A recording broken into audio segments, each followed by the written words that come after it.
It appears the supplied power cord for the TIG welder is too small for its maximum current draw.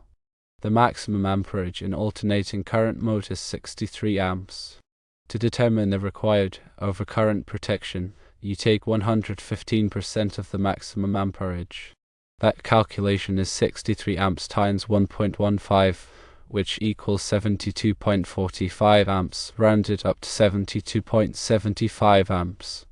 The power cord is embossed with 8/3, indicating the following 8 American wire gauge, or AUG, which is the wire size. Smaller AWG numbers indicate larger wire diameters.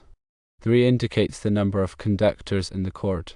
According to the National Electrical Code, or NEC, the ampacity of an 8 AWG copper conductor in a 60 degrees Celsius ambient temperature is 40 amps. Therefore, the supplied 8/3 power cord has an ampacity of 40 amps, which is insufficient for the maximum current draw of 72.75 amps. The power cord needs to be replaced with a larger one that has an ampacity of at least 72.75 amps. A 6 AUG 3-conductor power cord is suitable for this application. It has an ampacity of 75 amps, which is greater than the required 72.75 amps. The NEMA 6-50P plug and receptacle should also be replaced with larger ones that have an ampacity of at least 72.75 amps.